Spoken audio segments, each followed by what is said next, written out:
What up mga solid subscribers, no? So ngayon manood po tayo ng mga updates sa ating mahalima. Kung di pa po kay Miss O, no? Siya talaga yung lagi na pinapanood ng mga updates, no? So ayoko nang patagalin pa. So without further ado, let's all watch this. Sila yung halimbawa ng sinabihan ng mga taong baliw. Pero sila ngayon ang nagdadala ng musika ng mga Pilipino sa ibang bansa. Alala ko may isang grupo, no, na sumisikat ngayon, yung SB19. 18 yata si Yung Father, no? P-pop, yung the king of pop, yung parang Korean style, pero not Korean but Filipino, P-pop. Nagustuhan ko yung sinabi ni Father na yun, no? So talagang alam niya SB19, no? So alam niya yung mga bagay-bagay na, alam mo yun, parang hindi magkaroon ng confusion, no? So sinabi niya na not K-pop parang lang, pero not talaga P-pop po talaga. Parang ganyan yung pinaka-sinabi ni Father, no? So para ma-educate yung mga tao rin, no? Ang galing ni Father. Naalala ko nung sila ay nag-uumpisa pa lang, napapanood ko, walang pumapansin sa kanila kapag sumasayaw sa mall. Ang galing ni Father. Alam na alam niya talaga kasi, no? 18 to si Father, man yung alakay sa akin. Sinasabihan pa sila ng mga copycat. Yung nanggagaya ng itsura ng mga K-pop. Actually guys, no, talagang yun kasi talaga naging inspirasyon ng SB19, which is yung K-pop ta. Hindi na matatanggihan, no. So 18, ewan ko yung mga offense sa inyo, no, pero ako alam ko talaga sa sarili ko na sobrang laking inspirasyon po ng K-pop or influence ng K-pop sa SB19 talaga, as in, no. So napakalaki. So hindi naman nagstay ang SB19 as naging sa image nila, no. Kumbaga gumawa sila ng sarili po nilang image, no. So nalilabel lang nan sila as K-pop copycat lang that time, no. Hindi ako yun. Hindi ko sinasabi sa SB19 yun, no? Pero may mga ganun, no, K-pop copycats, no. Dahil siguro sa panamit nila, sa music nila, no, sa the way na sila, no. Pero unti-unti naman silang humihiwalay doon, no, which is a very good thing. Ngayon, sobrang nakahiwalay na po talaga sila, no. So, I think yung iba nilabel pa rin sila kasi ingit sila sa SB19, no. Pero para sa akin, sa nakikita ko, sobrang hiwalay na po ang SB19 sa image as K-pop talaga, sin. Papangit daw.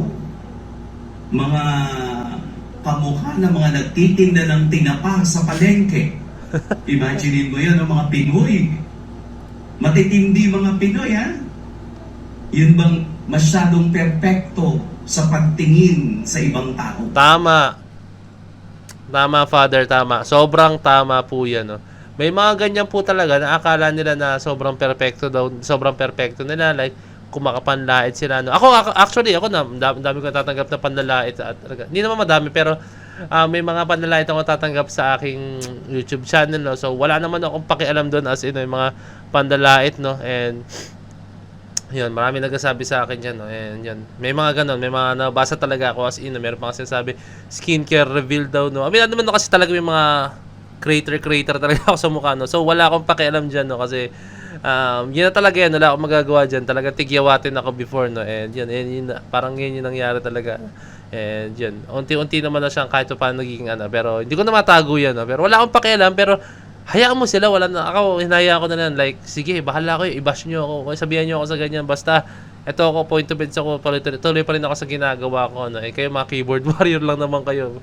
Nung una naapektuhan ako, kasi syempre, hindi ako sanay sa ganun, like, ang dami, kahit hindi ko kilala nila, ito or what na, pero, nung tumagal, medyo nasanay na rin ako, no. So, nasanay na rin talaga ako as in, no? Pero, syempre, siguro, pag dumami, hindi ko alam mangyari, pero sa ngayon, medyo nasanay na ako, no. Pero, hindi naman ako ganun kasikat para sobrang maging, no.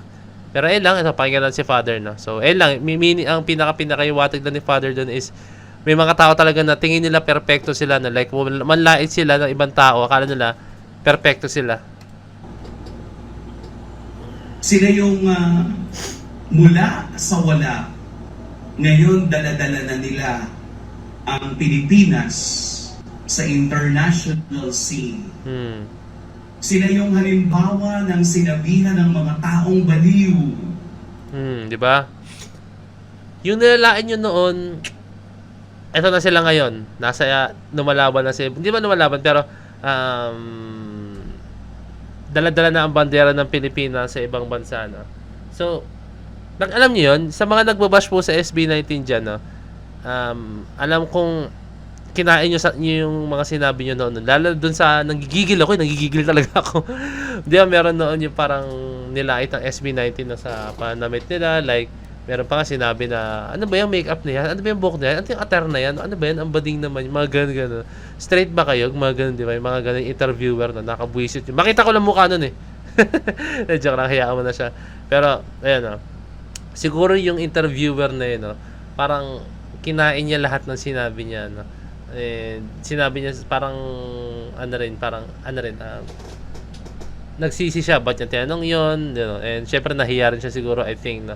Pero alam mo yan, isa rin yun sa mga nagbigay ng meet siya para maabot ng SB19 yung pangarap nila, no. Kumbaga kung hindi dahil doon is parang hindi sila mag-push, hindi sila hihiwalay sa as a K-pop, no. K-pop, no, talagang hiniwalay talaga na sarili nila, no. Minsan may mga nagagawa rin maganda yung mga ganun, no, yung mga basher na yan, ginagawa na sila maganda, no? Pero alam mo yun, pag pinakinggan niya, kunyari pag may nag-bash sa inyo na ano ba yan, ba't ganyan yung mo, yung kunyari bigay tayo ng example. Kunyari, ito hindi nangyari sa akin to, pero kunyari lang, no, kunyari may nag-comment sa akin, ano ba yan, ang pangit naman yung ginagawa mo, dapat mag-content ka naman ng mga ng mga babae na ganto, no. So sige, syempre pag pinakinggan ko 'yon, parang hindi na ako 'yon, like hindi na si point of view, no. Kaya nga ako nag-vlog, ako ginagawa yung mga ganto kasi gusto ko yung ginagawa, no. So hindi ako magpapadala sa mga bash kung ano sabihin nila, na kung ano yung sabihin nila yung gagawin ko, hindi. Kumbaga ako pa rin to. Actually yung ibang request hindi ko talaga siya nagagawa kasi sinasala ko talaga siya, as in marami. To be honest, si Ju, marami po talaga nagme-message po sa aking Facebook page, no. Pero yung iba doon, hindi ko na po talaga nag-grant, no. Hindi ko na po siya napanood. And yung iba naman talaga, hindi ko siya napapanood. Gawa ng medyo busy lang talaga, no. Pero yung iba doon, may mga nagko-comment, may nag-message po sa akin na panoorin ko daw to, which is parang medyo off. Hindi ko na siya pinapanood, ayoko siyang panoorin. No. Alam niyo na, pag sinabi ko medyo off, tingin ko mag-guess niyo na kung ano yun, no. Basta medyo off siya, na panoorin ko nga daw yun, gawa ko daw reaction video or review, na. Pero ayoko kasi, like, hindi ko forte yung mga gano'n, no. Actually, nagsimula naman ako as a dance reviewer talaga, yun, nag-a-analyze ng mga sayo, na dumating na sa point talaga na gusto ko naman daw ng mga reaction videos talaga, as in mga music, no. So ayun lang, yun lang, sabihin ko sa inyo is may kinig ako, pero hindi yun to the point na pakipakinggan ko yun tapos gagawin ko, no. Sasalain ko pa rin. Pero sila ngayon ang nagdadala ng musika ng mga Pilipino sa ibang bansa.